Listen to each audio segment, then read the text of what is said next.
Pendant des années, une promesse a accompagné l'ascension de l'intelligence artificielle. L'idée que ces machines plus puissantes chaque année pourraient être utilisées pour améliorer la vie humaine, aider les chercheurs, accélérer la science, résoudre des problèmes que nous pensions insolubles. Et au cœur de cette révolution se trouvait une entreprise devenue presque mythique, OpenAI. En quelques années seulement, son produit phare ChatGPT est devenu l'un des outils les plus utilisés sur Internet. Des centaines de millions de personnes l'utilisent pour travailler, apprendre, programmer, créer ou tout simplement poser des questions. L'intelligence artificielle n'était plus un concept futuriste. Elle était devenue un compagnon du quotidien. Mais dès le 27 février dernier, quelque chose s'est produit. Un événement qui, en quelques heures à peine, a déclenché une réaction mondiale. Des milliers de messages sur les réseaux sociaux, des appels au boycott, une explosion d'avis négatifs et surtout une vague massive de départs et de désabonnements. En une seule journée, plus d'1,5 million d'utilisateurs ont quitté l'écosystème d'OpenAI. Certains ont supprimé l'application, d'autres ont annulé leurs abonnements et beaucoup ont migré vers un concurrent qui, lui, venait tout juste de refuser un contrat très particulier, un contrat avec l'armée américaine. Car derrière cette crise se cache en réalité une question beaucoup plus profonde que la simple rivalité entre entreprises technologiques. Une question qui concerne l'avenir même de l'intelligence artificielle. Qui contrôle cette technologie? Et surtout, pourquoi faire? En effet, ce week-end-là, oui, en un seul week-end, OpenAI a pris une décision qui pourrait bien marquer un tournant dans l'histoire de l'IA. Une décision qui a déclenché ce que certains appellent déjà la première grande révolte des utilisateurs contre une intelligence artificielle.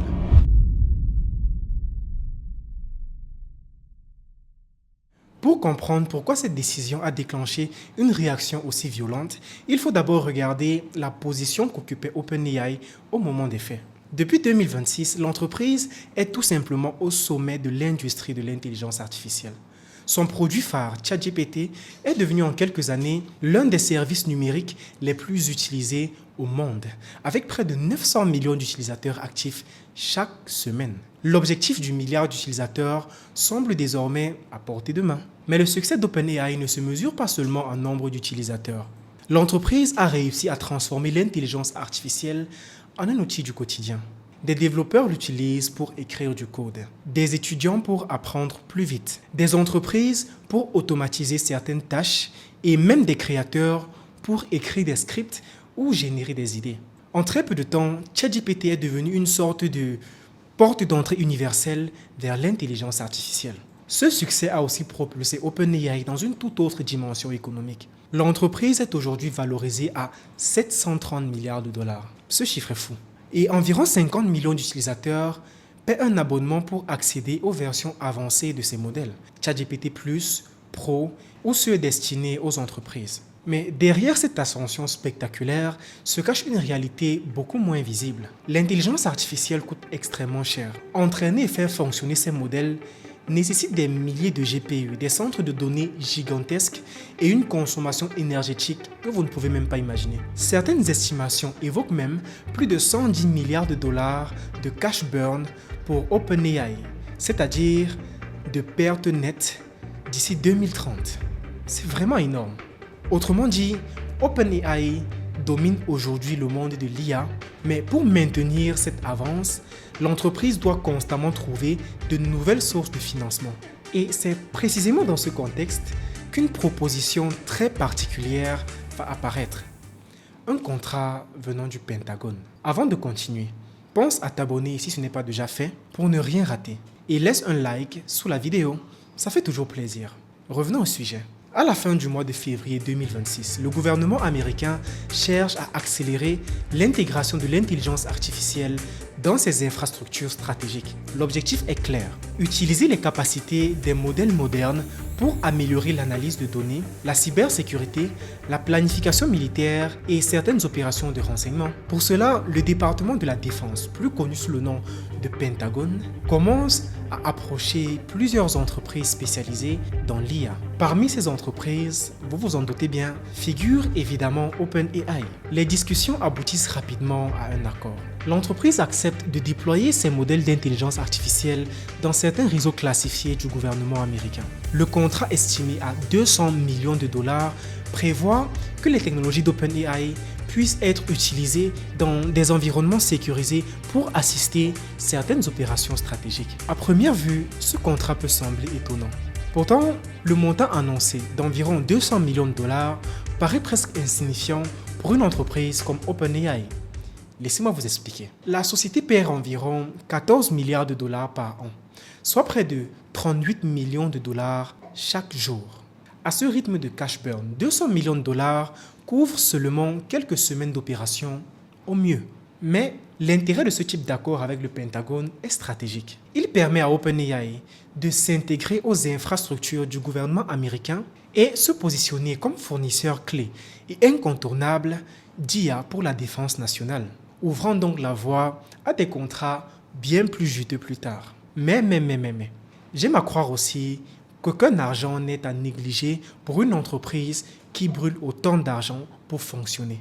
Donc aussi que Sam Altman est prêt à signer avec à peu près n'importe qui pour n'importe quoi, du moment que ça lui fait entrer du cash et fait survivre son entreprise. Officiellement, OpenAI insiste sur le fait que des garde-fous stricts accompagnent cet accord. L'entreprise affirme que ces systèmes ne doivent pas être utilisés pour prendre des décisions létales de manière autonome et que certaines limites éthiques restent en place. Ça veut tout simplement dire que les technologies d'OpenAI ne sont pas censées pouvoir être utilisées par l'armée américaine pour tuer de manière autonome. L'IA n'est pas censée décider de la vie ou de la mort de quelqu'un. Dans les communiqués publics, l'objectif présenté est plutôt d'aider des systèmes humains à traiter de grandes quantités d'informations plus efficacement. Bon, on n'est pas dupe, hein. On sait bien comment se finit ce genre de promesses en général. Mais un détail du contrat va rapidement attirer l'attention des observateurs. Dans les contrats, l'utilisation de la technologie ou des technologies d'OpenAI sont autorisées pour all lawful purposes, c'est-à-dire pour tout usage considéré comme légal par le gouvernement. Dans le contexte de la sécurité nationale, cette formulation peut englober un champ d'application extrêmement large. En gros, ça veut un peu tout dire et n'importe quoi. Sur le papier, l'annonce ressemble donc à un simple partenariat stratégique entre une entreprise technologique et le gouvernement. Pourtant, ce n'est pas ce contrat en lui-même qui va déclencher la tempête. Le véritable problème vient d'un événement qui s'est produit à peine quelques heures plus tôt. En réalité, OpenAI et le Pentagone n'auraient probablement pas provoqué une telle tempête si un autre événement ne s'était pas produit juste avant. Car, quelques heures plus tôt, une autre entreprise d'intelligence artificielle avait reçu exactement la même proposition qu'OpenAI. Cette entreprise, c'est Anthropic. Elle est l'un des principaux concurrents d'OpenAI et développe son propre modèle d'IA, connu sous le nom de Claude, dont vous avez peut-être déjà entendu parler. Tout comme OpenAI, Anthropic fait partie de ces sociétés qui construisent les systèmes d'intelligence artificielle les plus avancés au monde. Et lorsque le gouvernement américain s'est mis à chercher des partenaires pour intégrer l'IA dans ses infrastructures, Anthropic s'est aussi naturellement retrouvé dans les discours. Mais contrairement à OpenAI, la réponse d'Anthropic a été très différente. Ils ont refusé le contrat. Plus précisément, ses dirigeants ont posé 2 lignes rouges très claires à ne surtout pas franchir. La première concernait la surveillance domestique. Anthropic ne voulait pas que sa technologie soit utilisée pour surveiller massivement des citoyens. La seconde concernait les armes autonomes, c'est-à-dire des systèmes capables de prendre des décisions létales sans supervision humaine directe. Pour Anthropic, ces usages dépassaient les limites qu'ils étaient prêts à accepter. Cette position antagoniste a immédiatement créé des tensions avec le gouvernement américain. Dans les jours qui ont suivi, plusieurs agences fédérales ont commencé à retirer progressivement l'utilisation des technologies d'Anthropic Et l'entreprise a même été qualifiée par certains responsables de risque pour la chaîne d'approvisionnement et pour la sécurité nationale. Aux États-Unis, c'est pas à prendre à la légère du tout. Ça veut simplement dire que n'importe qui veut travailler pour ou avec le gouvernement américain n'aura pas le droit de bosser ou même d'avoir des liens avec Anthropic. C'est fort quand même, hein? Tout ça juste pour avoir refusé de prostituer les données de leurs utilisateurs. Cette mesure était censée placer Anthropic dans une situation précaire sérieuse en termes de business. Mais Internet en a décidé autrement. L'effet a été totalement inverse. Pour beaucoup d'observateurs, Anthropic venait de prendre une position de principe face à un pouvoir politique extrêmement puissant et écrasant. Sur les réseaux sociaux, l'entreprise a rapidement commencé à être perçue comme celle qui avait tenu tête au gouvernement. Et c'est précisément à ce moment-là que la situation a basculé. Car quelques heures seulement après ce refus très médiatisé, OpenAI annonçait à son tour un accord avec le Pentagone. Dans l'esprit du public, la comparaison s'est faite presque instantanément. Mauvais timing. Un concurrent qui refuse pour des raisons éthiques et un autre qui accepte le contrat. C'est cette juxtaposition brutale qui va transformer une simple annonce technologique en une véritable crise de réputation pour OpenAI. La réaction ne s'est donc pas fait attendre. Dès l'annonce du partenariat entre OpenAI et le Pentagone, les réseaux sociaux se sont enflammés. En quelques heures, des milliers de messages commencent à circuler sur X, Reddit, TikTok, accusant l'entreprise d'avoir franchi une ligne rouge. Rapidement, plusieurs hashtags apparaissent parmi lesquels boycott OpenAI et quit GPT, appelant les utilisateurs à abandonner les services de la société. Ce qui ressemblait donc à une simple polémique en ligne commence à produire des effets très concrets. Selon les données de la société d'analyse Sensor Tower, les désinstallations de l'application ChatGPT augmentent brutalement.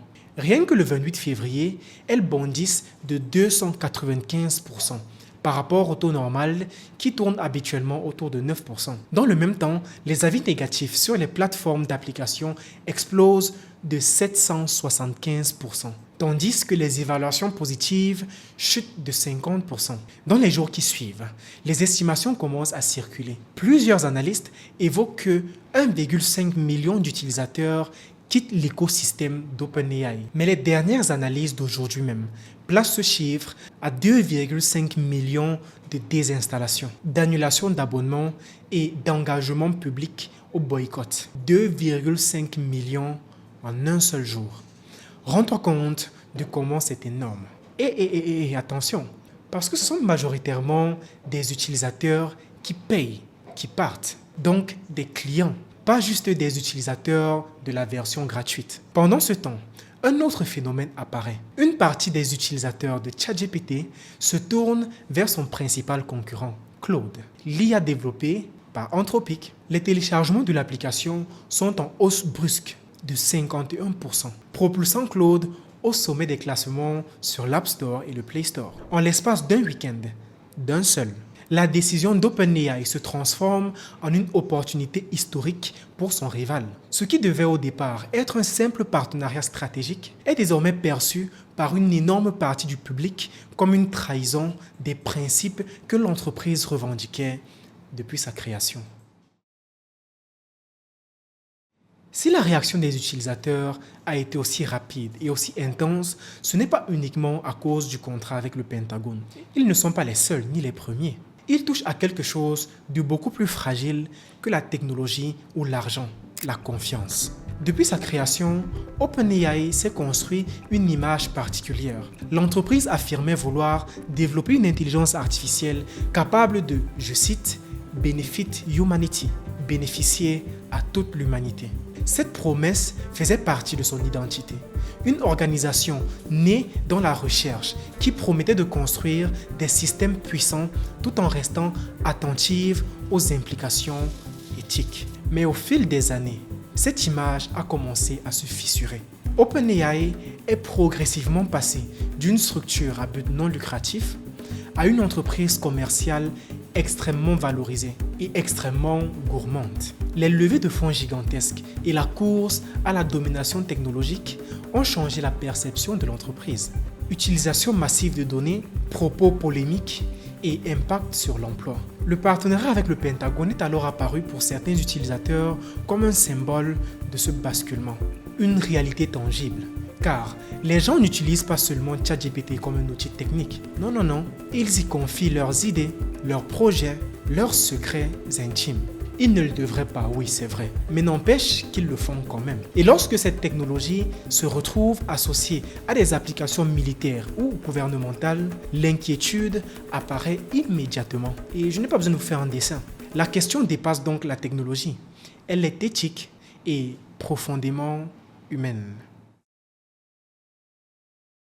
Face à l'ampleur des critiques, la réaction d'OpenAI ne s'est pas fait attendre. Sur les réseaux sociaux et lors de plusieurs échanges publics, son PDG, Sam Altman, reconnaît que l'annonce du partenariat a été mal gérée. Selon lui, la communication autour du contrat avec le Pentagone a été trop rapide et mal expliquée. Oui, comme si son équipe de com n'y avait pas profondément pensé bien avant.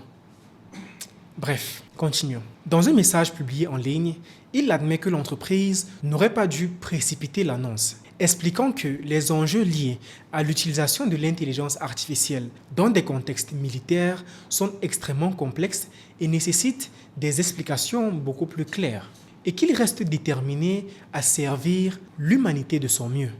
Mais, Sam Altman, ce n'est pas ce que les gens te reprochent. Les gens te reprochent d'utiliser leurs données comme vache à lait pour le gouvernement. C'est ça le véritable problème. C'est pas tant l'armement ou l'armée. Il ajoute aussi qu'il reste déterminé à servir l'humanité de son mieux. Ceci aussi est difficile à croire quand on sait qu'il compare le coût énergétique des IA avec celui de l'entraînement du cerveau d'un être humain qui prend lui 20 ans et beaucoup de nourriture pour devenir intelligent. Donc, on dit au mec, les IA consomment beaucoup d'énergie. Lui, il répond, non. Vos cerveaux aussi consomment beaucoup d'énergie et prennent tellement d'années pour arriver à maturité. En gros, que l'on consomme plus que les IA, c'est assez déshumanisant. Surtout pour une personne qui dit vouloir, je cite, servir l'humanité de son mieux. Petite parenthèse que j'ai voulu souligner. Il ajoute aussi dans son communiqué que le monde est un endroit qui peut être parfois dangereux. Est-ce un sous-entendu pour dire qu'il aurait été sous certaines contraintes ou menaces? On ne sait pas. Quoi qu'il en soit, dans les jours qui suivent, OpenAI annonce également des ajustements dans les conditions du partenariat avec le Pentagone. L'entreprise affirme vouloir interdire toute utilisation visant à la surveillance domestique de masse. Le gars n'y avait pas pensé dans le premier contrat. Il a fallu que les gens grondent un peu. Quoi qu'il en soit, il y aura toujours une surveillance quand même, ne vous leurrez pas. Et il insiste sur le fait que les décisions critiques, notamment liées à l'usage de la force, doivent rester sous le contrôle strict d'un opérateur humain. Mais malgré ces clarifications, pour beaucoup d'observateurs, ça ressemble à une tentative désespérée de convaincre. Le problème n'est déjà plus la communication. L'image d'OpenAI est entachée et vient définitivement de changer. Il n'y a peut-être donc plus rien à faire. Au fond, n'est-ce pas, cette affaire ne parle pas seulement d'un contrat militaire, elle parle de confiance. Car pour la première fois dans l'histoire de l'humanité, des centaines de millions de personnes utilisent chaque jour une intelligence artificielle pour réfléchir, pour travailler, pour apprendre et même pour des décisions importantes dans leur vie personnelle. Et lorsque la technologie commence à se rapprocher des gouvernements, des armées et des systèmes de pouvoir en général, une question devient inévitable. Qui contrôle réellement l'intelligence artificielle? Les entreprises qui la construisent, les États qui peuvent payer pour l'utiliser ou les utilisateurs qui lui confient chaque jour leurs idées, leurs projets et leurs données? OpenAI vient peut-être de commettre la pire erreur stratégique de son histoire.